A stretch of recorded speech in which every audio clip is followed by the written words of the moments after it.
그거는 하나님과 교제 사귐, 그게 우리가 누릴 수 있는 세상의 복락이죠. 그래서 누구를 사귀느냐, 이거 보면 그 사람 생활을 알 수 있잖아요. 네 친구가 누구냐, 또 배우자가 누구냐. 근데 우리는 하나님과 교제 사귄다 그랬어요. 그래서 하나님과 교제 사귀려면은 거기에 성격이 맞아야 되잖아요. 또 방향성이 같아야 되잖아요. 성품이 같아야 돼요. 그래서 이제 하고자 하는 것이 같아야 돼요. 그래서 내가 이걸 하면 또 하나님이 이걸 하고, 이게 주고받는 게 돼야 되잖아요. 일방적이면은 교제는 끊어지는 거예요. 그래서 7절 말씀에 보니까 이렇게 써놨습니다. 그가 빛 가운데 계신 것 같이 우리도 빛 가운데 행하면, 하나님이죠. 하나님은 빛 가운데 계신다. 우리도 빛 가운데 행한다. 맞죠? 왜냐하면 빛과 어둠은 서로 상반되잖아요. 하나님이 빛이시면 우리도 빛이다. 하나님이 거룩하면 우리도 거룩해야 된다. 하나님이 의로우시면 우리도 의로워야 된다. 그죠? 행하면, 이게 조건입니다. 우리가 할 수 있는 것은 빛 가운데 행하는 거예요. 우리가 서로 사귐이 있고 그 아들 예수의 피가 우리를 모든 죄에서 깨끗하게 하실 것이요. 그래서 하나님과 사귐이 있으면 빛 가운데 행하게 되면 예수의 피로 우리를 깨끗하게 씻어. 그건 이제 하나님이 하시는 일이에요. 근데 하나님이 예수의 피로 우리를 깨끗하게 씻으면 우리는 또 해야 되는 게 뭐냐면 빛 가운데 행하는 거예요. 그러니까 이 둘은 주고받는 거예요.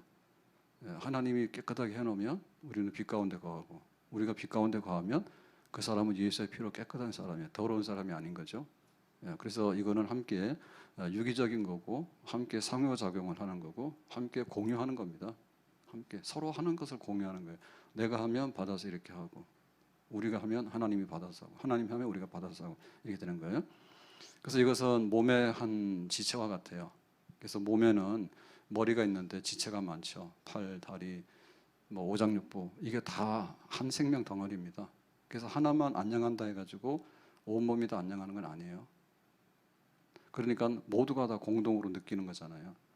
그래서 몸은 하나인데 지체는 여럿이라, 유기적이라. 손가락도 다 각각 기능이 다릅니다. 다 같이 움직여줘야 되거든요. 그래서 지금 요한이 하는 말 중에 빛, 이런 말을 쓰는데, 빛 가운데 행하면, 그럴 때 이 빛이라는 게 뭘까? 이 빛이라는 것을 볼 때 우리가 문자적으로 해석하면 상당히 어려워지게 되고, 나중에 여러 가지 이제 난관에 빠지게 됩니다. 우리가 빛 가운데 행하면, 우리가 빛 가운데 행하는데 그 눈으로 볼 때 괜찮아도 현명익으로 들여다보면 엄청나게 바이러스죠. 손 우리가 깨끗하다 하지만은 이거를 이렇게 크게 확대해서 보면 이게 완전 세균 덩어리 아니에요? 세균 덩어리잖아요. 근데 막 빛도 이런 전기불에다 놓고 보면 괜찮거든요. 근데 정말 대낮에 햇빛 있죠. 햇빛 가지고 쫙 하면은 방 안에 먼지가 떠돌아다니는 게 다 보여요. 그래서 그 우리 애양원에 가 보면은 옛날에 그 병원이었잖아요, 애양원이. 그런데 그 수술실이 남아 있잖아요. 지금은 박물관인가 이렇게 해가지고 보면은 옛날에는 이 수술하려고 하면은 조명이 있어야 되는데 조명이 있어야 보여요. 그러니까는 지금 같으면 전기를 이렇게 장치해가지고 굉장히 밝게 해가지고 보잖아요. 실내에서도. 근데 옛날에 그게 안 되니까 천정을 뚫었지. 이렇게 공기가 통하지 않게 하지만 유리 같은 걸로 해가지고요. 바깥에 있는 해, 그 바깥에 있는 해가 조명이에요. 그 천정이 이렇게 덮고 있으면 어두워지잖아요. 안 보이잖아요. 그러니까는 해가 들어오도록 해서. 그래서 그 수술하는 베드가 있으면 그거는 시간에 따라서 움직이는 거예요. 해가 이쪽으로 올 때는 이렇게 놓고 하고, 그 다음에 해가 이렇게 넘어가게 되면 이렇게 놓고, 그래가지고 그 해를 놓고 보면 비교적 빛 가운데 거하는 거지. 그래서 이거를 문자적으로 해석하면 어떤 문제가 생겼냐면, 빛 가운데 행하라. 너 완벽해야 돼. 그래서 우리가 일단 털어서 볼 때 우리의 그 법 있잖아요. 법으로 보잖아요. 너 혐의가 있어 없어? 이 법 중에서도 제일 문제되는 법은 형사법이거든요. 형사법은 잡아가는 거예요. 근데 민사라고 하는 것은 상대방이 시비 안 걸면 또 소송이 안 돼요. 근데 민사도 집요하게 걸잖아요. 그러면 굉장히 많이 걸립니다. 겁나요. 그러니까 법체계가 있단 말이에요, 법체계가. 근데 빛 가운데 거하라고 하는 것이 법에도 하나도 걸리면 안 돼. 문제는 뭐야? 네 양심의 법 있잖아. 네 양심 깨끗해? 나 깨끗해. 근데 다 털어서 조사해 보니까 거짓말 탐지기 막 나오는 거예요. 그러니까 그건 뭐예요? 그러면 또 빛 가운데 거하지 않는 거잖아요.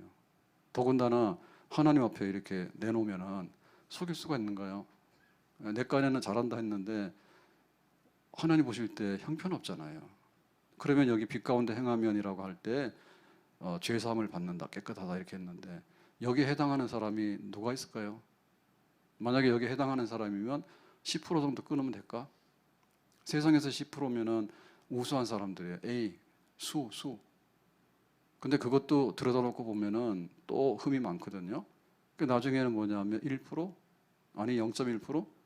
만약에 이런 식으로 되면 빛 가운데 거하는 사람은 아주 특수한 영적인 엘리트, 그야말로 흠없는 사람? 근데 이런 식으로 나가면 사도 바울은 뭐가 됩니까? 바울은 굉장히 자신만만했잖아요. 내가 율법을 공부해가지고 철저하게 지키는 바리새인 중에 바리새인이고 가말리엘의 그 제자 중에서 아주 그랬는데 나중에 깨닫고 보니까 뭐라 했습니까? 화로다 나의 망하게 됐다 그랬죠. 나에게는 선을 행하고자 하는 마음이 있었지, 율법을 지키고자 하는 마음은 있었지만 돌아보니까 실제로 율법을 지키지는 못했다 그거지. 착각한 거지. 착각한 거죠. 여기 거지가 앉아 있어. 그러면은 야, 너 왜 거지냐 이렇게 지나가는 사람도 있고요. 안 됐네 하고 동양 주고 지나가는 사람도 있습니다. 근데 주고 지나가면서도 그렇잖아요. 어떤 사람은 옷도 벗어주잖아요. 예? 근데 어떤 사람은 이거 안 됐네 1,000원짜리 던져주면서 가서 열심히 일하고 살아라 또 훈계하잖아요. 또 어떤 사람 그러잖아요. 내가 하나님 앞에 이렇게 착한 일을 했으니까 복 받으려고 하는 거지. 거지 더러워. 그러니까 속에 이면을 내면을 들여다보게 되면 거기에 완전히 선이라는 게 없다는 거 나중에 바울이 알게 되잖아요. 그러니까 여기 빛 가운데 행하면은 예수의 피로 깨끗하다 할 때 깨끗하게 도달할 수 있는 사람은 사실상 없는 거죠. 그래서 이거를 그 문자적으로 아주 세밀하게 엄격하게 해석하는 거는 좀 무리가 있다. 그러면 요한이 지금 쓰는 빛이라고 하는 말은 도대체 뭘까라고 할 때 이건 하나의 그림이라고 보면 되겠습니다. 그림. 이제 쉽게 설명하기 위해서 요한은 빛과 어둠 이런 걸 쓰는 거예요. 그래야지 우리가 이렇게 그림이 보이고 개념이 들어오잖아요. 오늘 오전에 설교하면서 황룡산 얘기를 했는데 교회에서 황룡산 가봤어요? 바빠서 못 갔어요? 뭐 은혜 받으면 저 그런 거죠. 은혜 받으면 안 되나? 집에서 그냥 마음 먹고 가면 10분이면 간다니까. 교회에서 출발 가면 10분이면 도달한다니까요. 아무리 늦게 가도 15분이 가겠다. 한번 해보시라고. 그러면은 우리가 저기 황룡산에 나무가 있는데 그 나무가 뭔가 보면은 하나하나 볼 수 있어요. 그런데 멀리서 보면 뭐예요? 나무 숫자는 못 세요. 저 어떻게 나무 숫자를 세요? 그냥 그림이지. 그래서 겨울 되면은 나무가 다 떨어지니까 색깔이 저래요. 근데 봄 되면은 연두색부터 나오기 시작하거든요. 그러면은 아주 저 초록색이 돼가지고 정말 이렇게 생기가 돕니다. 겨울에 눈이 오잖아요. 그러면 하얘요. 눈 쌓이면은. 그 풍경이에요, 풍경. 그래서 요한이 지금 이렇게 쓰고자 하는 얘기는 빛 가운데 거한다고 하는 말은 털어서 먼지도 없고 완전하고 완벽한 완벽주의를 지금 말하고자 하는 게 아니고 어둠이 아닌 빛, 전체적인 그림을 봐서 그거를 이제 얘기하게 되는 겁니다. 전체적인 그림에 있어서 빛 가운데 거하는 것 그런 거죠. 자, 그래서 여기 빛 가운데 거한다라고 하는 것은 반대말로 어둠에 거하지 않는 걸 말하는 거거든요. 그러면 어둠에 거하지 않는 건 뭐라 했어요? 이 사람이 완전히 어둠이라는 얘기는 조폭두목? 그런 게 아니지. 우리가 언제 조폭두목했습니까? 조폭두목도 아무나 하는 게 아니에요. 타고나요. 그러니까 어둠에 거한다고 하는 말은 완전히 깡패고 완전히 저 사람은 밥만 먹으면 강도짓이나 하고 별을 막 감옥을 100번 갔다 오고 그런 말하는 게 아니에요. 어둠에 거하고라고 하는 말은 그야말로 그 세상적이고 죄에 사로잡혀 있는 그런 상태. 근데 이런 사람들도요, 착한 말 합니다. 착한 말 하죠. 조폭이 와가지고 돈 뺏어갈 때 처음부터 험악한 말 안 하죠. 내가 배고프니까 돈 좀 내놔라이죠. 그 말 자체로 보면은 별로 문제가 없습니다. 근데 손에 칼을 들고 하면 어떻게 돼요? 나 배고픈데 좀 내놔라 그러면은 딱 보니 칼 들었잖아요. 그 인상이 있잖아, 인상이. 착한 사람이 말하면 인상이 좋잖아요. 동정심이 생기잖아요. 딱 보니까 뭐예요? 이거 협박하는 사람이구나 딱 느끼잖아요. 그러니까 어둠에 거한다고 하는 것도 어느 정도는 도덕성이 있고 어느 정도 착하다니까요. 안 믿는 사람이라 해가지고 완전히 막 알코올 중독에다가 막 도박에다가 막 바람둥이에다가 뭐 눈만 뜨면은 막 감옥을 왔다 갔다 하고 그런 사람 있는 거 아니에요? 우리보다 더 멀쩡하고 괜찮은 사람들도 굉장히 많아요. 근데 영적으로 볼 때는 분명히 어둠에 거하고라고 얘기를 하잖아요. 어둠에 거하잖아요. 예, 자기의 그 소속된 나라가 어둠의 왕국이라 아직도 하나님을 정말 인정하지 않고 그 예수님을 나의 구주로 받아들이지 않았기 때문에 굉장히 신사적이고 도덕적인 것 같지만은 다 자기 마음대로 하고 뭐 계명은 창곤하지만은 할 때는 다 자기 법이 앞서는 겁니다. 십계명 그냥 무시하고 가는 거죠. 그렇다 해가지고 그 사람이 막 난폭한 막 멧돼지처럼 막 들이받고 그런 건 아닙니다. 그 소속이 볼 때 그렇단 말이에요. 인생의 목적이 뭐냐? 우리는 하나님께 영광 돌리고 그래요. 인생의 목적이 뭐냐? 나를 위하여. 그런 거예요. 그리고 나를 위하는 사람 쳐놓고 자기 관리 얼마나 잘합니까? 막 다이어트도 잘하지. 그다음에 막 시간만 되면 가서 운동도 하지. 그래가지고 막 취미생활도 하지. 온갖 거 다 합니다. 나를 위하여. 얼마나 멀쩡해요. 그런데 성경은 뭐라 했어요? 나를 위하지 아니하고 그랬잖아요. 하나님의 영광을 위하고. 다르죠. 예, 겉으로는 괜찮은 것 같은데 돈이 들어왔어. 그러면 하나님께서 나에게 일용할 양식을 주셨구나. 소득의 11조. 이게 딱 생각이 나잖아요. 근데 이런 사람은 안 그런 거예요. 내 거니까. 내가 벌었으니까 내 마음대로 쓰는데 누가 뭐라 해, 그럼. 그리고 기본 좀 내키면 뭐예요? 자선사업이죠. 내가 이만큼 도와줬으니까 나 착한 사람이지? 해가지고 또 자기 이렇게 딱 얼굴을 또 이렇게 가꾸는 거예요. 그렇지만 그건 분명히 어둠에 거하는 생활이에요. 그래서 빛 가운데 거한다고 하는 얘기는 완벽주의의 완벽함을 의미하는 것이 아니고 이제 그 위치가 예수님 안으로 옮겨졌고 하나님 백성으로 옮겨졌고 하나님의 다스림 속에 내가 순복할 마음이 있다. 그게 바로 빛 가운데 거하는 생활입니다. 자, 그래서 골로새서 1장 13절에 보니까 그가 우리를 흑암의 권세에서 건져내사 그의 사랑의 아들의 나라로 옮기셨으니 그랬죠? 사랑의 아들의 나라, 예수님의 나라, 하나님의 구원받은 백성의 나라로 이렇게 위치를 갖다 옮겨놓은 거. 이게 이제 빛 가운데 거하는. 그러니까는 우리가 이 전체적인 그림에 있어서 어디에 속해 있는가, 그거를 지금 확인하면 된다 그 말입니다. 베드로전서 2장 9절에 너희는 택하신 족속이요 왕 같은 제사장들이요 거룩한 나라여 그의 소유가 된 백성이니 이는 너희를 어두운 데서 불러내어 그의 기이한 빛에 들어가게 하신 이의 아름다운 덕을 선포하게 하려 하심이라 그랬죠. 그래서 어둠에서 불러냈는데 불러내니까 기이한 빛에 들어간 거예요. 어둠에서 건져내서 빛. 중간은 없습니다. 뭐 4가지 5가지 선택이 있는 게 아니라 어둠과 빛. 요한은 쉽게 설명하기 위해서 그렇게 설명한 거예요. 그래서 이제 어둠에서 불러내니까 빛 가운데 왔으니까 택하신 족속이 된 거지. 옛날에는 택한 백성이 아니에요. 그냥 놔뒀단 말이에요. 근데 내가 너 내 자녀 삼게 돼서 택해가지고 왕 같은 제사장들이야. 그래서 하나님의 이름을 부를 수가 없었는데 하나님 아버지를 보면 벼락 맞아 죽어.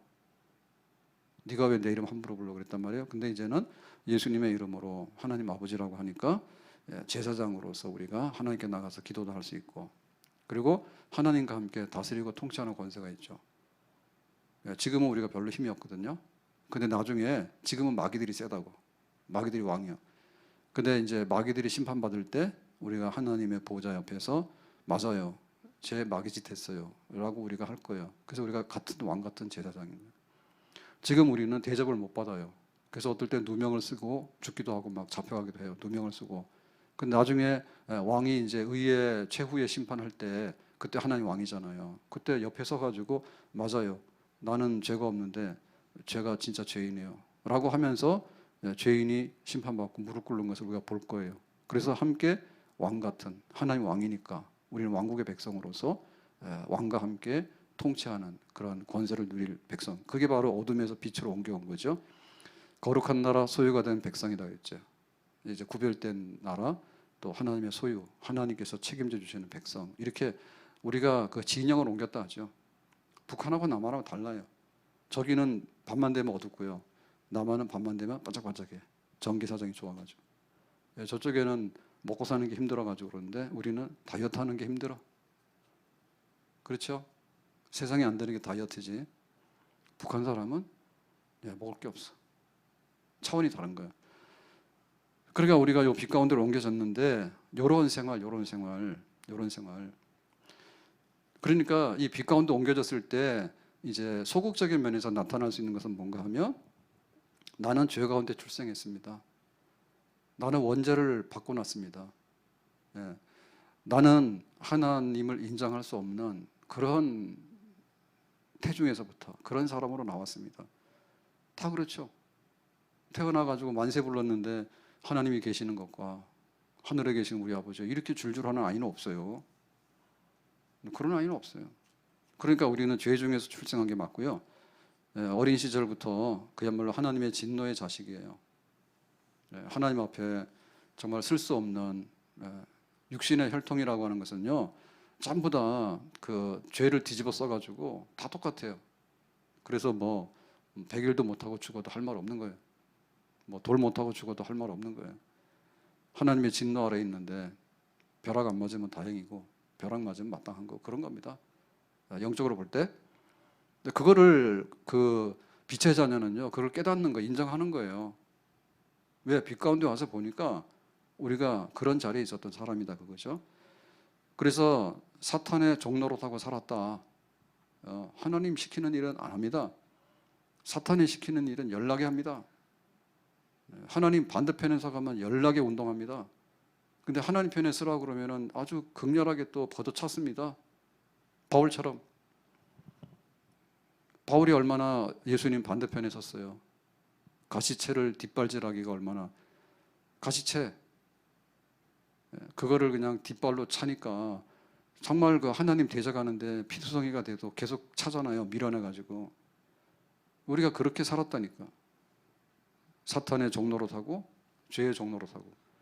그러니까 이거를 이길 수가 없는 거예요. 많이 배워도 그런 거예요. 많이 배워도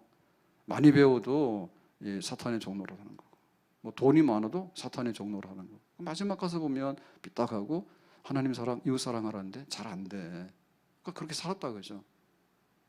빛 가운데 행한다고 하는 얘기는 그걸 내가 인정한다 그 말입니다. 왜냐하면 빛 가운데 나오니까 내가 출신이 그렇고 진노의 자리에 있는 게 마땅하고 또 죄의 종로로 산 거고 사탄의 종로로 산 거고. 그래서 우리가 살았던 동네는 어둠의 동네였다.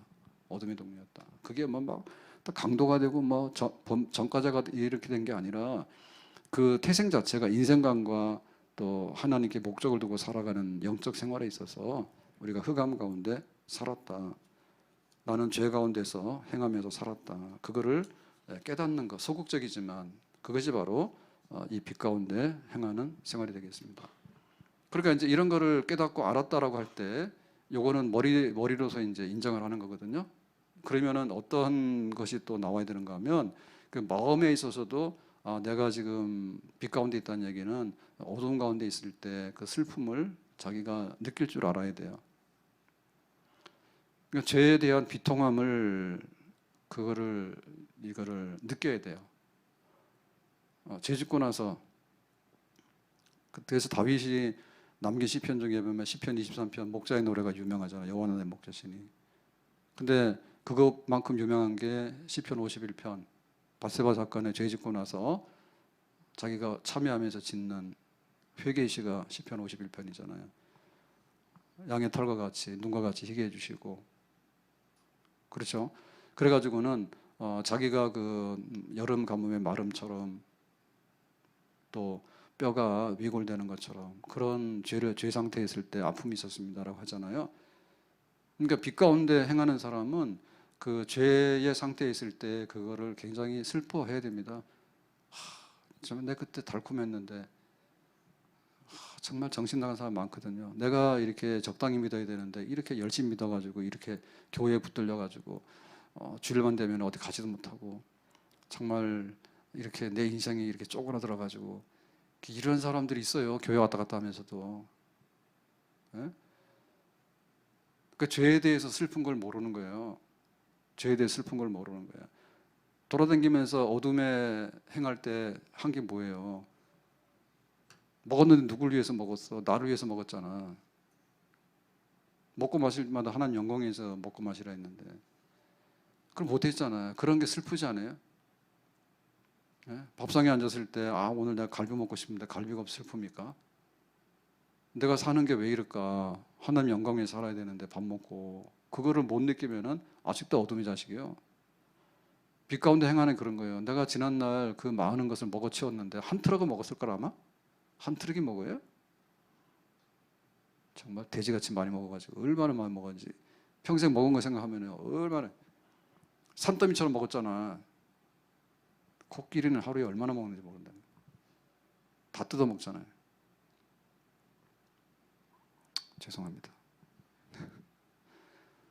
근데 그런 아픔이 있어야 되는 거예요. 시간을 말이야 세월을 물 쓰듯 한다고. 예배드리라 그러면 한 시간이 너무 안 가가지고 죽겠는데 자기 막 쓰라고 하면은 막 핸드폰하고 게임하고 막 술 먹고 돌아다니고 놀러 다니고 그런 거에 대해서는 펑펑 내질렀는데 그거에 대해서 아픈 걸 몰라요. 내가 하루에 찬송을 얼마나 하는가? 내가 기도 시간이 얼마인가? 사람이 벌써 이게 20대 지나고 나면 점점 쪼그라들기 시작하거든요. 그 안 좋아지기 시작합니다. 그 나의 건강한 때가 좋았는데 지금 와서 이것도 아프고 저것도 아프고 뭐 눈 썼다, 안경 썼다는 것 자체도요 이미 퇴행성이 온 거예요. 퇴행성이 온 거예요. 그러니까는 슬프다 그런 마음이 있어야 되거든요. 하나님 주신 거에 대해서는 잘못 쓴 거에 대해서 그런 애통하는 마음이 있어야 되죠. 바울은 깨달았잖아요. 오라 나는 공고한 사람이다. 내가 정말 율법적으로 자랑을 하고 잘난 척했는데 알고 보니까 정말 먼지만 일으켰지 청소한 게 아니네. 청소를 시켰더니 먼지만 일으켰잖아. 들고 다니면서 쓸어가지고는. 그게 바로 어둠의 생활을 청산하고 이 빛 가운데 나온 사람이 먼저 해야 되는 게 그거예요. 은혜를 받는데 은혜를 제대로 못 받는 게 뭔가 하면 이 어둠에 있는 생활이 청산한 거, 어둠 생활이 얼마나 비극적이고 슬펐고 내가 다시 돌아가고 싶지 않은 건가에 대해서 그거를 처절하게 느껴야지 빛 가운데 행하는 데서 신나게 빛 가운데 행한다니까. 그냥 좋아라 해가지고 뭐 박수치고 뭐 악기 막 이렇게 하서 노래야 풍악을 울려라 한다 해서 은혜 받은 게 아니에요. 빛 가운데 오는 게 아니에요. 어두우면 다시는 생각하기 싫은 거지. 거기에 대해서 철저하게 내가 알지만은 마음적으로 감정적으로 그거는 정말 내가 슬펐어 그 시절이 그런 거에 대해서 충분히 느끼고 공감을 하는 거죠. 탕자가 깨닫잖아요. 아이 배고프네. 아버지 집에 양식이 많은데 내가 왜 여기서 이러고 있을까 깨닫잖아요. 그게 이제 어둠에서 빛으로 오는 거예요. 슬퍼. 내가 왜 아버지 살아계신데 막 거기서 때를 써가지고 유산 내놓으라고 막 때를 써가지고 뺏었다시피 해가지고는 멀쩡히 아버지 살아계시는데 그 나와가지고는 또 사업이나 잘했냐면 사업도 잘한 게 아니죠. 허랑방탕해가지고 다 재산 다 날렸잖아요. 그 남의 집에 종살이 해가지고 잘 살기나 하면은 괜찮은데 그것도 얻어먹을 게 없어가지고 비참해졌잖아요. 그게 거기서 뭡니까? 내가 잘못했구나. 그 처절하게 깨닫잖아요. 그러니까는 빛 가운데 행한다는 얘기는 뭐냐면 내가 살았던 게 지금 어둠의 삶 속에서 있었네. 그거를 철저하게 깨닫고 이제는 방향을 바꿔서 아버지 집으로 돌아가는 거. 그게 바로 빛 가운데 행하는 면에 있어서 소극적인 면에 그러나 반드시 있어야 되는 그런 방향 전환이 되겠습니다. 아멘. 빛 가운데 거하려고 하면요 어둠의 생활은 너무 싫다 그걸 알아야 돼. 지하실 살이 해봤어요? 지하실 살이 하면은 그냥 어두컴컴하고 습기 많잖아요. 싫지. 그러면 빛 가운데 가는 건 뭐예요? 햇볕 쫙 들고 남향에 양지 바른 데서 바람도 솔솔 들어오고 겨울 되면은 뭐 하루 종일 해가 있으니까 해가 뭐 장난이 아닙니다. 난방비가 잘 필요가 없습니다. 거의 해 잘 들어오면. 거기 지하실이란 말이에요. 시커먼데 어두운데 공기도 안 통하는데 습기 나는데 이게 질리는 거지. 거기서 빠져나와야 되는 거죠. 내가 빛 가운데 거한다는 얘기는 옛날로 절대로 돌아가고 싶지 않고 옛날이 그립지 않아. 근데 요거 안 된 사람 뭐냐면 그래도 교회가 재미없는데 내 술 친구랑 먹고 다닐 때가 좋았는데 주일날 교회로 오라 하니까 이거 참 어떻게 할 수가 없고 예수 믿는 건 좋대요. 근데 왜 내가 주일날 교회를 가야 되냐고요. 멍청하기는. 밥 먹고 사는 게 그렇게 뭐 중요한 일입니까? 그거 뭐 뼈 빠지게 가서 일해서 월급 받아가지고 겨우 먹고 살잖아요. 그렇게 하면 안 되죠. 그래서 예수님 믿는 게 좋으면은 주일날 그 좋은 것을 위해서 내 시간을 드리고 몸을 드리는 것이 당연하고 즐거운 일이지. 그러니까 막 옛날에 향수가 있어가지고 거기에 그냥 막 돌아가면은 자 거꾸로 퇴행성으로 돌아가는 퇴행성으로 아직도 못 끄는 거예요. 어둠의 생활을. 그 사람은 빛 가운데 거하는 게 아닌 거예요. 달콤하지 그때가. 지금은 재미가 없지. 근데 지금은 재밌잖아요. 빛 가운데 거하니까. 노래를 불러도 얼마나 다른 노래를 부르고 시간을 쓰더라도 얼마나 다른 데 시간을 씁니까? 그렇습니다. 그래서 적극적인 면에서 볼 때는 긍정적인 면에서 볼 때는 이제 내가 그리스도인으로서 예수님을 알고 하나님을 알았기 때문에 믿기 때문에 해야 될 일에 아주 적극적으로 열심을 내는 생활이 빛 가운데 거하는 생활이에요. 그래서 하나님께 영광을 돌려야 되겠다. 어떻게 하면 하나님께 영광을 돌릴까? 그게 바로 빛 가운데 거하는 생활입니다. 항상 생각나는 게 그 저기 있는 목표와 초점이 맞아야지 되는 겁니다. 갈짓자로 막 가면요 몰라요. 이리 갈까 저리 갈까 이러면은 몰라요. 그 목적을 두고서 딱 가게 되면 이제 방향성이 있기 때문에 하나님을 위해서. 그 다음에 하나님을 좀 더 알고 싶은 거예요. 하나님 좀 더 알고 싶은 거예요. 하나님을 알고자 하는 그런 열망들이 막 일어나는 거죠. 일어나는 거예요. 그래서 성경을 읽게 되고 하나님을 묵상하게 되고 하나님의 뜻이 뭔지를 자꾸 알고 싶고 이것이 하나님의 뜻인가? 그렇게. 그리고 하나님을 기쁘게 하는 일이 뭘까? 또 하나님을 즐겁게 하는 일이 뭘까? 뭐 이런 신기한 생각이 막 올라오는 거예요. 그러면은 이게 빛 가운데 거하는 거예요. 우리가 철난다는데 철날 때 사실은 여러 가지 변화가 있습니다. 철들 때 내가 잘못했네 옛날에. 철드는 겁니다. 철든 뭐예요? 적극적으로 볼 때는 해야 될 일에 대해서 하는 방향의 변화가 일어나는 거예요. 제가 금요일 기도하면서 금요일 기도의 시간에 그 얘기했어요. 설교할 때. 그 과부의 집에 기적이 계속 일어나려고 그러면은 결국에는 방해거리가 생기지 않아야 되는데 예수님과 신비한 연합이 지속이 돼야 된다. 이렇게 한눈 팔지 말고 마음이 식으면 안 된다. 그 얘기를 하면서 당신만은 못해요. 그 김종환 가사 띄웠죠? 봤어요? 네, 집에 가서 그 다른 사람이 부르는 거 말고 박정호 부르는 그 찬양 버전을 한번 보세요. 워낙에 노래를 잘하니까 전달이 쫙 돼요. 가만히 생각하니 당신만은 못해요. 당신이 누굴까? 결혼했으면 배우자겠지. 사랑도 물을 줘야 하는데 나는 당신에게 사랑이라는 물 준 게 아니라 슬픔을 줬어요. 그런 거. 내 마음이 아닐 때는 또 슬픔만을 줬어요. 화를 막 내고 그러잖아요. 그래서 가만히 생각해 보니 당신만은 못해요. 세상에 있는 것을 나에게 다 준다 하더라도 가장 소중한 사람이 그런 얘기인데 뭐 사랑 노래라고 볼 수 있죠. 그래서 제가 그 얘기했잖아요. 당신이 누구냐 할 때 이거 하나님이란 말이 없어. 근데 사실은 에스더서도 하나님이라는 말이 없거든요. 에스더서는 성경의 정경이에요. 그런데 하나님이라는 말이 한마디도 없어요. 그래서 사람들이 이거 잡아 빼자고 많이 얘기했는데 결국에는 성경 계속 있어요. 정경으로. 에스더.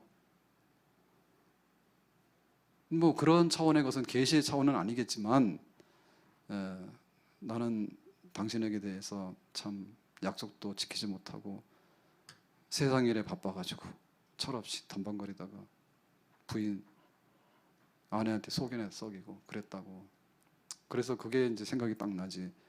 두 번째는 어떤 게 생각난다 했어요? 하나님과의 관계에 있어서 높임말 당신. 나는 하나님께 은혜를 많이 받았지만 때로는 바쁘다는 핑계로 세상살이의 핑계로 혹은 또 막 성질 나면은 막 시험 들어가지고 막 내 멋대로 하고 주님 나를 사랑해 주시면 나도 주님 사랑해야 된다는데 사랑도 안 하고 싸늘하게 미워하고 막 이렇게 해서 엉망이 됐으면은 가만히 생각해 보니 주님만은 못해요. 주님 최고예요. 그거 하라 했잖아요. 금요일 거기까지만 했는데 사실은 세 번째가 있어요. 당신이. 그래서 그 얘기를 못 했는데 오늘 갑자기 생각이 나서 하네. 자, 첫 번째는 제 아내. 그래서 날마다 내가 당신만은 못해요. 세상이 다. 그러니까 최고라 해가지고 요즘 약간 기분이 좋습니다. 분위기 좋습니다. 왜냐하면 내가 지고 들어가니까. 당신만은 못해. 당신만은 못해. 당신 최고라. 그 다음에 이제 하나님 생각하니까 그런 거예요. 주님 생각하니까 참 내가 한 게 뭐가 있나 그런 생각에 주님 최고예요. 세상 다 준다 하더라도 그래도 참아내고 봐주고 또 봐주고 또 봐준 거는 사실은 주님밖에 없겠지. 그러니까 당신은 최고는 예수님이에요. 주님 최고예요. 주님과 비교할 수 있는 것은 없어요. 그건데 세 번째는 저에게 있어서 세 번째 당신은 누구냐면 어머니야. 그래서 내가 썼어요. 첫 번째 생각나는 당신은 누굴까? 아내. 이거는 진짜 누굴까? 주님. 그런데 또 한편 생각나는 게 누굴까? 어머니 생각나는. 한 거 생각하면 없어. 근데 얼마나 많이 이렇게 받았고 또 얼마나 많이 애를 썼을까라고 생각하니까 뭐 노인 얼마나 사시면 얼마나 사시겠어요? 그러니까는 나는 그걸 몰랐네. 몰랐어요. 근데 최근에 이렇게 좀 알게 되니까 더 이제 좀 알게 되잖아요. 어머니 최고야. 뭐 다른 사람 몰라도 나에게 있어서는 어머니 최고야. 나를 생각해 주는 어머니밖에 없어. 누가 안 본 사람 없어요. 안 본 사람 없어. 많이 느끼죠. 그 분명한 거예요. 제가 오늘 주일이잖아요. 지난주 월요일, 그 지난주 월요일 그 어머니 모시고 병원 진료를 갔는데 그날 좀 몸이 안 좋았는데 뭐 쉬지 못하고 왔다 갔다 하다 보니까 좀 더 영향은 있었겠죠. 그래가지고 이게 막 목소리도 안 나오고 뭐 이래가지고 그냥 감기 걸렸다 했거든. 그랬더니 전화만 하면 그런 거예요. 감기 나았냐고. 그래서 괜찮다고 하루에 한 번씩 통화합니다. 그러면은 좀 안 했으면 좋겠는데 계속 묻는 거예요. 그래가 막 좀 안 좋아도 괜찮아요. 그러고 이제 진짜 거의 다 나았어요. 자꾸 얘기는 그 병원 가느라고 신경 써가지고 그런 거 아니냐고 2주째 계속 그러는 거예요. 그래서 난 느낀 거예요. 노인이 할 저기가 없으니까 그거 생각만 하나 생각하는데 사실은 우리 성도들도 그러지요. 여기 막 좀 헐었잖아요. 그러니까 권사님 자꾸 쳐다보고 나가면서 자꾸 물어가지고 궁금하면 내 마스크 내리고 보라고. 이제 거의 다 딱지 앉았는데 괜찮은데 이제 안 빨개 보이는데. 근데 그 어머니라 그러지 누가 그러겠냐고. 관심 없지. 없어요. 그 당신만은 못해야 할 때 하나님, 그 다음에 어머니, 그 다음에 그래도 같이 사는 아내. 누가 있어? 없지. 그러니까 우리가 빛 가운데 거한다고 하는 것은 좋게 생각하면 긍정적으로 생각하면 옛날이 지겨워. 그게 빛 가운데 거하는 게 맞는 거고요. 옛날이 지겹다 그걸 모르는 건 아직도 어두운 가운데 있다는 얘기예요. 그러니까 옛날에 어둡다는 것이 영적으로 볼 때 하나님 없이 살았던 생활이 너무 지긋지긋하니까 그거는 너무나 슬프고 잘못된 생활이었어. 그걸 깨닫는 동시에 지금의 복락이 너무 좋은 거야. 지금의 복락이. 어떻게 하면 하나님을 즐겁게 할까? 어떻게 하면 하나님을 기쁘게 할까? 어떻게 하면 내가 하나님을 좀 더 알까? 어떻게 하면 찬양 기도 가운데서 하나님이 들으시고 또 우리의 기도를 응답해 주시고 또 하나님이 원하시는 것들이 우리 안에 이루어지게 될 것이고 이런 것들을 너무너무 많이 이루어드리고 싶은 거지. 아멘? 그게 넘쳐나는 거지. 그래 밝은 빛인 거야. 그게. 목욕실에 조그만 화장실이 있어요. 근데 우리 지금 순지가 여기 지금 선교센터 들어와서 10년이 지났잖아요. 제 기억에 등 간 기억이 별로 없어요.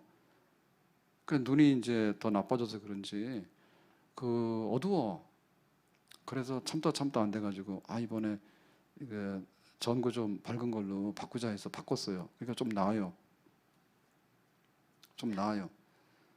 그러니까 우리가 빛이라고 하는 것이 여기 뭐 10W짜리가 있고 20W짜리가 있고 특수 조명 같은 경우에는 뭐 100W, 500W도 있습니다. 태양 같은 거는 우리가 눈을 뜨고 볼 수가 없을 정도로 밝아요. 그러니까 빛 가운데 거한다라고 할 때 처음에는 조그만 빛이지만은 그게 나중에는 점점 커지는 빛인 거예요. 어쨌든 간에 어두움의 반대편에 있는 건 빛 가운데 행하는 생활이에요. 그게 바로 예수님의 피로 깨끗함 받은 사람이에요. 우리가 그렇게 빛 가운데 행하게 되면 틀림없이 예수님의 피로 깨끗함 받은 사람이에요. 예수님 피로 깨끗함 받았으면 이 사람은 어둠 가운데 거할 수가 없어요. 빛 가운데 오는 거예요. 그래서 약간 밝은 빛이 있는가 하면 굉장히 밝은 빛이 있지. 빛 가운데 행하는데 성화거든요. 성화. 이 거룩한 생활에 있어서요, 성취도가 굉장히 높은 거예요. 우리는 그런 걸 열망해야 돼. 우리 딱 생각할 때 돈 많고 배부르고 건강한 거 생각하거든요. 좋지요. 범사가 잘 되고 강건하고 했잖아요. 근데 요한서에 보면 뭐라 했습니까? 너의 영혼이 잘된 같이 범사가 잘 되고 강건하라 했잖아. 누가 건강한 거에 대해서 아파서 맨날 아프라고 그렇게 하는 사람 누가 있어요? 좀 더 건강하세요. 좀 더 건강하세요. 그러니까 우리의 건강이라는 것은요, 계속해서 나빠지게 돼 있습니다. 그러니까는 좀 더 천천히 나빠지게 하고 악하게 나빠지지 않게 하는 거예요. 우리가 이렇게 내리막길을 가더라도 이렇게 약간 내리막길을 가면 갈만해요. 근데 막 수직 절벽 낭떠러지 이런 거는 밧줄 타고 가야 됩니다. 근데 그런 식으로 가면 안 돼요. 그래서 우리 육신에 대해서 관리를 해야 되는데 그 관리를 정성껏 해야 돼요. 아무렇게 하면은 간 다 파괴되죠. 막 술 먹고 뭐 스트레스 받고 막 하면은 다 파괴되죠. 제명대로 못 살아요. 그래도 서서히 노화가 되고 급격한 어떤 고통 안 받게 가급적이면 이렇게 천천히 이렇게 가도록 하는 거, 그거 얼마나 우리가 열심히 해야 됩니까? 우리 생활도 마찬가지거든요. 그래서 은퇴하고 나서 노후의 생활에 대해서 우리가 준비해야 돼요. 젊을 때 그냥 배짱이처럼 말이야 다 해먹고는 놀고 추운 겨울에 오니까는 오도가도 못해가지고 벌벌 떨고 있고 그런 거 하면 안 되거든요. 그래서 열심히 일하고 우리 생활에 대해서 안정적으로 이렇게 살아가는데 일용할 양식이 그치지 않도록 하는 준비해야 돼요. 근데 빛 가운데 거하는 거룩한 그 생활, 이제는 죄 가운데 돌아갈 수 없어? 이제는 내가 하나님을 기쁘게 하고 아는 일에 내가 좀 더 많은 성취를 이뤘으면 좋겠어 라고 할 때, 그것도 이제 이 유치원 수준이 있고 초등학교 수준이 있고 중고등학교 수준이 있고 대학 수준이 있고 그 이상의 수준이 있는 거예요. 그래서 우리는 영적으로 빛 가운데 자꾸 가까이 가는 생활이에요. 우리 육체가 쇠하는 동시에 하나님 주신 선물은 뭐냐면 영적으로 더 밝은 빛 가운데 가는 거예요. 그래서 결국에 소망하는 건 뭐냐면 저 높은 곳을 향하여 영광의 보좌에 계시는 하나님의 나라를 향해서 가는 건데, 거기 우리가 더 많은 밝은 빛을 얻어서 가야 되겠죠. 우리는 의인이거든요. 근데 용서받은 의인이에요. 그러니까 우리의 죄성의 뿌리는 아직도 용서는 받았지만은 남아 있어요. 조절을 잘하면은 이게 되지만 조절을 안 하면 금방 밭에 그 씨를 뿌려놨는데 안 가꾸면은 풀밭 됩니다. 자꾸 뽑아내야 돼요. 그래서 빛 가운데 거하는 거를 점점 더 밝게 하고 키워나가야 되는 그런 거 하는 거예요. 그러면 이거 어떻게 하느냐라고 할 때 두 가지의 잘못된 오류가 있는데 그거 하면 안 되는데요. 첫 번째는 뭐냐면 수도원에 들어가서 있으면 된다. 그러니까 어떤 그 어두움이 들어올 수 없는 그런 어떤 환경 가운데 우리가 들어가면 된다라고 생각하는데 그렇지는 않아요. 뭐 시장 바닥에서 소돔성에서 막 뒹구는 것보다 나을 수 있죠. 수도원에서 밥 먹고 성경만 읽으라 하니까 좀 나을 수는 있죠. 그렇지만은 그 빛 가운데 거하는 생활은 루터도 못했다니까요. 루터도 친구가 벼락 맞고 죽는데 겁나가지고 수도원에 들어가서 수도 생활했잖아요. 신부. 그래도 항상 어두움이 막 들어오는 거예요. 내가 어떻게 하지? 두려운데. 그래서 그건 장소의 문제가 아닙니다. 그러니까 어떤 분리된 공간으로 간다 해가지고 그런 건 아니에요. 약간의 도움은 되지만 본질적인 거는 거기 있는 게 아니에요. 뿐만 아니라 신비주의 있죠, 신비주의. 그러니까 빛 가운데 거하는 거는 성령의 직접적인 조명이 쫙 들어와가지고 우리가 갑자기 이렇게 막 거룩한 어떤 영적인 체험을 통해서 빛 가운데 콱 들어갔다 나왔다 하는 거. 집에서 그 조리할 때 쓰는 프라이팬 있잖아요. 그거를 이제 요즘 가스 잘 안 쓰고 인덕션 전기로 쓰잖아요. 그래가지고 전기 인덕션에다가 프라이팬을 이렇게 올려놓고 뭐 토마토를 익힌다. 그러면은 나중에 그 설거지를 해야 되겠지. 근데 제가 본 거 중에 이런 게 있더라고. 그 코팅 같은 거 벗겨지면 잘 안 되니까 중금속 막 노출되잖아요. 그 코팅을 해놨잖아요. 또 뭔 소리인지 모르는가? 성경 얘기를 하면 알아듣더니 성경 얘기만 안 하면 못 알아듣네. 그래서 그게 어쨌든 이렇게 코팅을 해놨기 때문에 금속 차단하기 위해서요. 그러면 이거를 매일 갖다가 막 설거지하고 또 막 수세미로 이렇게 막 깨끗하게 닦는다고 해서 닦는다 해서 좋은 건 아닐 거야 아마. 계속해서 그러면 금방 코팅 벗겨질 수 있잖아요. 그래서 생각해 보니까 그렇더라고.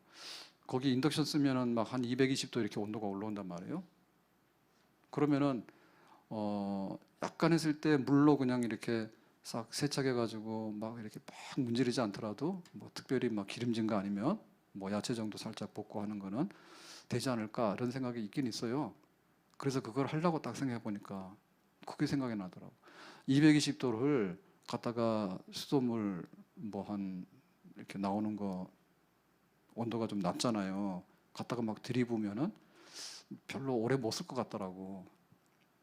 그래서 이제 온도가 좀 식고 나서 나중에 이제 이렇게 설거지 할 때 하면은 좀 낫지 않을까 그런 생각도 해봤지. 그러니까 이게 온탕냉탕 왔다 갔다 하면 안 되거든요. 근데 빛 가운데 거한다니까 그래 내가 직장 가서는 아무렇게나 하고 또 뭐 친구들 만났을 때는 아무렇게나 하고 그런데 빛 가운데 가고 싶어. 하나님을 알고 싶고 하나님께 기쁨을 드리고 싶어. 그러니까 하나님 내가 지금 들어갑니다. 내가 지금 빛 가운데로 들어갑니다. 문 열고 그 신비주의 그런 유체이탈하는 거예요.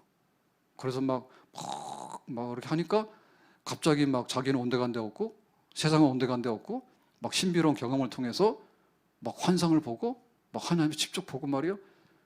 그런 거 아니다.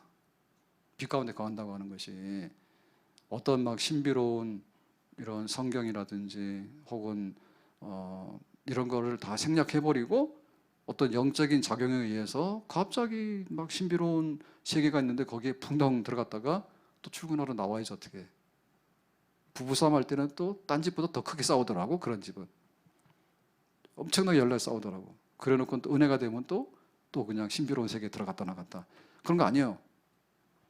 그런 어떤 신비주의라든지 혹은 어떤 수도원이라든지 어떤 격리된 공간에 들어가서 특별하게 어떤 영적 체험을 하고 하는 그런 거 아닙니다. 두 번째 여기 지금 빛 가운데 거하는 거 어떻게 하는가에 대한 오류가 있는데 그건 뭔가 하면 하나의 반작용이죠. 어떤 반작용이냐면 우리가 행함으로써 의롭다움을 받는 게 아니다. 행함으로써 의롭다움을 받는 게 아닌 거예요. 믿음으로 의롭다움 받잖아요. 그러니까 행함으로 인간의 공로에 의해서 의롭다움 받는 게 아니기 때문에 그러니까 믿음으로 우리가 의롭다움 받기 때문에 믿음으로 의롭다움 받으면 빛이다. 빛 가운데 거하는 거다. 그러니까는 믿음이라고 할 때 행함하고는 원수다. 그러니까 뭐 행동은 신경 쓰지 마. 반율법주의. 무슨 내가 어떤 행동을 하더라도 그거는 나랑 상관없어. 그러니까 나는 믿기 때문에 내 믿음 하나로 빛나는 세계 속에 내가 있는 거야 라고 생각하는 거예요. 극단적으로. 그러니까 그 믿음의 믿음의 빛 이거를 우리의 행동과 생활하고 완전 분리시켜가지고 하는 이런 주장을 할 수 있는 사람들이 있어요. 이거 잘못된 거예요. 내가 예수님만 믿으면 나는 빛의 자녀야. 나에게 대해서 무슨 말을 하든지 내가 무슨 행동을 하든지 묻지 마. 그거랑 상관없어. 나는 항상 의로워. 예수님 때문에. 근데 우리가 의롭다함 받은 거는 믿음인데요. 믿음으로 의롭다함 받았는데 의롭다고 법정에서 선언은 받았지만 너 나가서 어떻게 할래라고 하면 의롭다함 받았으니까, 풀어줬으니까, 자유함을 얻었으니까 가서 뭐 하면 돼요? 또 가서 죄를 짓고 하면 또 잡혀온다니까요. 그거 아니에요. 내가 석방돼서 뜻밖에도 풀어줬어. 그럼 어떻게 돼? 더 감사해서 조세형이 또 들어갔다 하더라고.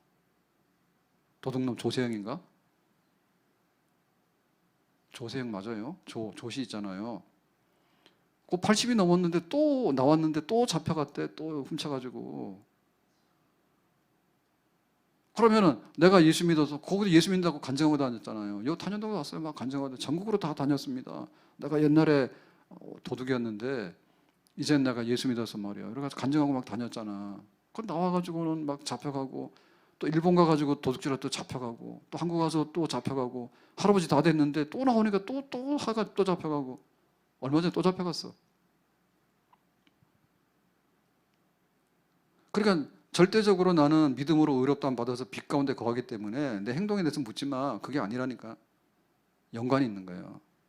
그래서 지금 요한이 얘기하는 거는 믿음으로 의롭다함 받았기 때문에 그 우리의 생활이 또한 그렇게 믿음으로 의롭다함 받은 사람답게 살아가는 생활을 하는 그것이 빛이다 그겁니다.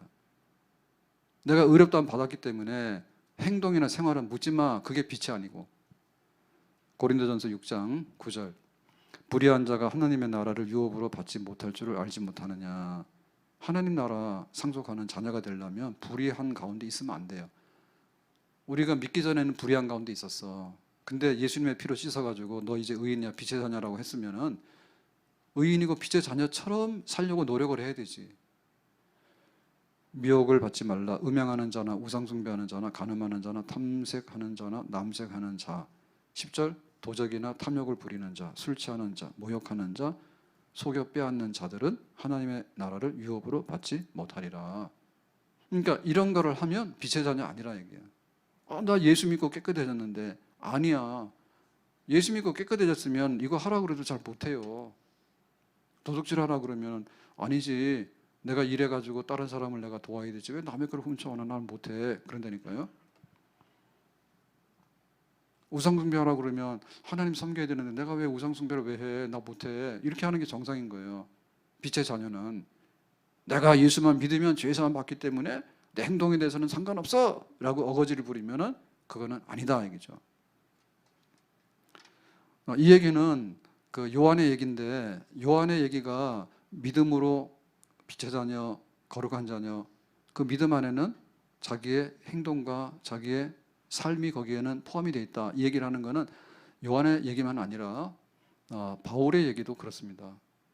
로마서는 누가 썼어요? 바울이 썼잖아요. 그럴 때 뭐라 했어요? 의인은 믿음으로 말미암아 산다 했죠. 행위 아니야. 인간의 공로 아니야. 예수님의 대속의 피를 믿음으로 인해서 의롭다고 이렇게 받아서 된 거야. 그 얘기를 했단 말이야 로마서에서. 그런데 야고보서에 보면 뭐냐면 행함이 없는 믿음은 죽은 거라 했다고. 야고보는.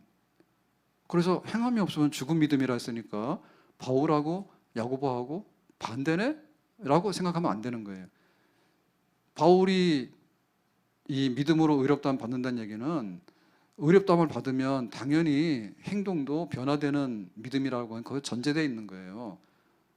내가 거듭나서 이렇게 부모 태중에서 나왔으면 살아있잖아요. 살아있으면 빨빨 굴고 다니지. 살아있는 갓난아기가 숨도 안 쉬고 말도 안 하고 가만히 있습니까? 살아있는데 죽으면 어떻게 돼요? 죽으면 말도 못하고 기어다니지도 못하지. 그러니까 우리가 믿음으로 의롭다함 받았으면 믿음으로 의롭다함 받았기 때문에 행동하는 거는 완전히 마귀 자녀처럼 계속합니까? 아니에요. 하나님의 자녀처럼 말도 하려고 그러고 하나님의 자녀처럼 이렇게 행동하려고 해요. 완전하진 않지만 맞는 거죠. 바울이 그렇게 얘기한 거예요. 야고보가 그렇게 했냐? 믿음으로 의롭다함 받는다는 얘기를 이렇게 시간이 좀 지나면서 교회가 오해를 한 거예요. 오해를 해서 뭐 믿음으로 의롭다함 받으니까 우리가 뭐 행동에 대해서는 신경 쓰지 마자 아무렇게나 해도 돼. 이렇게 오해를 해가지고 극단적으로 간 거예요. 그러니까는 야고보가 그런 거죠. 그게 아니고 바울이 말하는 믿음으로 의롭다함 받는다는 빛의 자녀의 생활은 행함으로써 입증이 되는 것이 맞는 거지 행동하고 분리되는 게 아니다 이런 뜻입니다. 행함으로만 의롭다함 받는다 그런 뜻이 아니고 야고보 한 얘기가 당신이 믿음을 얘기하는데 행동이 없는 그 믿음이라고 하는 것은 바울이 얘기한 거하고 다르니까 행함으로써 우리의 믿음이 정말 온전한 것을 일치시켜서 보여준다는 얘기예요. 그러니까 바울의 얘기나 야고보의 얘기나 요한의 얘기나 다 똑같은 거예요. 예수님의 자녀가 되어서 피값으로 깨끗해졌으면, 어둠에서 빛으로 옮겨놨으면은 눈 뜨고 옛날에 내가 잘못 살았지, 당연한 거고, 여기가 빛의 왕국이네. 그러니까는 빛의 왕국의 그 기쁨과 해야 될 일을 열심히 하는 거는 또 당연한 일이죠. 마땅히 그렇게 해야 된다. 빛 가운데 행하면 예수님의 피로 깨끗하게 씻음받은 것이 분명해. 예수님의 피로 깨끗하게 씻었으면 빛 가운데 행하는 생활이 나오는 것이 분명해. 그래서 우리가 해야 될 일을 하면 주님께서 행하는 일을 하신 것이고, 주님께서 행하시는 일을 하시면 우리도 행해야 될 일을 또 그렇게 하는 것이고, 이 둘은 손잡고 가는 거죠. 아멘. 요한복음에서는 예수님이 우리의 구원자다, 예수님께서 무슨 일을 하셨는가, 예수를 믿으면 어떻게 구원받는가를 요한은 요한복음에서 썼어요. 요한 1서는 요한복음을 쓴 그 요한이에요. 그러니까 요한 1서에서 말하고 싶은 건 뭔가 하면, 예수를 믿은 우리가 어떻게 예수님과 사귐이 더 있어서 예수님의 자녀답게 온전하게 살고 풍성하게 살 것인가에 대해서 실천적인 얘기를 좀 하고 있는 거예요. 요한복음 통해서 복음이 뭐지? 예수님 믿으라고 하는 거지? 예수님 하나님의 아들이지? 예수님 그리스도지? 맞아요. 그럼 우리가 어떻게 살아야 돼? 빛 가운데 거하고 살아야 되지. 큰 그림으로 볼 때 어둠에서 건져놨으니까 빛 가운데 거하고 살아야지. 아멘. 완전주의를 말하는 게 아니고, 비록 때로는 흠이 있어요. 그렇지만은 방향성에 있어서 예수님이 우리를 깨끗하다 했으니까 깨끗하게 살려고 하는 노력, 그 방향으로 가는 것, 그것이 바로 사귐이 있는 우리의 삶이 되는 줄로 믿습니다. 그래서 우리는 빛의 자녀다. 그리고 교회는 빛의 왕국이에요. 뭐 과부 얘기하면서 교회는 과부촌이라 얘기를 했는데, 그런데 또 빛의 왕국이에요. 네, 교인들은 겉으로 볼 때는 사실은 세상 사람보다도 더 뛰어나게 지혜롭거나 돈이 많거나 권력이 많은 사람 아니에요. 분명히 아니죠. 그런데 뭐가 뛰어났냐면 빛나는 사람들이야. 어둠의 왕국에 대해서는 질색하는 사람들이고, 빛의 왕국에 대해서는 만세 부르고 좋아하는 사람들이요. 예배드리라 그러면 좋아라, 찬송하라 그러면 좋아라, 기도하라 그러면 좋아라, 사랑하라 그러면 좋아라, 우리가 서로 온유하게 긍휼을 베풀자 그러면 좋아라, 예수님이 이렇게 하셨으니까 글로 가자 그러면 좋아라. 도대체 이런 빛의 왕국이 어디 있습니까? 세상에 없어요.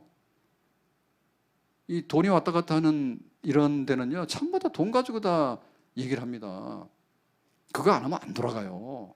병원 돈 안 주면 안 돌아가요. 직장 일하는 거 돈 안 주면 안 돌아가요. 그런데 교회는 뭐예요? 돈 안 줘도 돌아가요. 예배 드리러 오는데 돈 안 준다고 예배 못 드립니까? 돈 받으러 예배 드리러 와요? 아니에요. 빛의 왕국의 자녀들이기 때문에 그 빛나는 삶이 너무 좋은 거예요. 아멘. 우리는 빛 가운데 계시는 하나님을 섬기면서 그 왕국을 향해 지금 가고 있는 거예요. 그것이 우리의 영광이에요. 그것이 우리의 즐거움이에요. 기뻐요. 이래도 한 세상이고 저래도 한 세상이에요. 근데 빛을 향해서 가고 있으니까 얼마나 좋아요. 빛을 향해서 가고 있으니까 얼마나 좋아요. 세상에 분위기 있게 꾸려놨잖아요. 백화점도요, 잘 꾸며놓지 않으면요 매출 안 올라가요. 카페에서 커피를 마시는데 스타벅스 커피가 무슨 보약입니까? 왜 이렇게 비싸요? 그냥 비싼 거예요. 물론 맛은 좀 있지만은 그렇다 하더라도 그 정도는 아니에요. 하다 보면 멋있잖아요. 그냥 커피집이 아니잖아요. 막 건물로, 단독 건물로 다 지어가지고요, 멀쩡하게 해놓고, 그냥 우리가 그냥 마음에 좀 이렇게 뭔가 좀 이렇게 가서 쉴 수 있고 분위기 잡는데, 그러니까 비싼 거예요. 거기에 비싼 땅에다가 건물을 지어가지고 바깥에 유리로 다 보이게 터가가지고 이렇게 좀 이렇게 해가지고 뭐 이렇게 하니까 그 500원짜리가 5,000원 되는 거지. 커피 원두가 무슨 그렇게 비싼가? 5,000원짜리 커피가 어디 있어요? 금을 갈아서 먹는 것도 아니고. 그래 우리가 빛 가운데 거한다고 하는 것이 얼마나 귀하고 참 거룩한 생활이고 복된 생활인지. 아멘. 그래서 우리가 이 생활을 즐거워야 됩니다. 정말 하나님을 위해서 하나님을 알고 싶고 하나님께 가까이 가고 빛 가운데 계시는 하나님을 향해서 모여드는 거지. 그 백성들이잖아요. 연세 많은 우리 한나 모세 어르신들은 세상에 살 날이 많진 않아요. 안 됐어요. 그런데 슬프진 않아요. 차라리 아프니 천국 가는 게 나아요. 빨리 가세요. 빛 가운데 가는 게 낫잖아요. 아, 정말 끔찍해요. 요양원으로, 요양병원으로. 그 선진국에서는 이미 그걸 다 경험했잖아요. 근데 우리나라도 이제 그런 게 되거든요. 그래서 이거 요양원 가서 요양병원 가지고 코줄 줄줄 달아놓고는 나중에 이거 산소 막 호흡기 끼고서 그렇게 막 하는 게 옛날에 의료 혜택이 별로 없었잖아요. 집에서 노안으로 알아두면은 조금 앓다가 그냥 돌아가시는 거예요. 그래서 60 안 돼서 돌아가시고 60 넘으면 오래 사셨다고 잔치도 한번 받고. 근데 이게 지금 막 90, 100살을 살긴 사는데 너무 힘들고 괴로워. 그래서 오래 사시는 건 좋은데 오래 사시려면 이렇게 천천히 갈 수 있는 거를 하시고 살아야 되지. 너무 험악하게 안 좋은 상태에서 그렇게 사는 거는 살 수도 없을 뿐더러 산다 하더라도 너무나 어둠입니다. 빛 가운데 거하기를 거하는데 투자를 하고 그거를 즐거워할 수 있는 그런 생활, 교회 생활, 천국 가는 생활 더 풍성하게 거할 수 있기를 예수님의 이름으로 축복합니다. 기도합니다. 오늘 주신 말씀과 같이 예수 믿어서 빛 가운데 거하는 생활을 즐거워하고 더 빛나는 그런 빛의 세계로 들어가도록 열망하는 그런 삶이 우리 속에서 불같이 일어나기를 원합니다. 예수님 이름으로 기도합나이다. 아멘.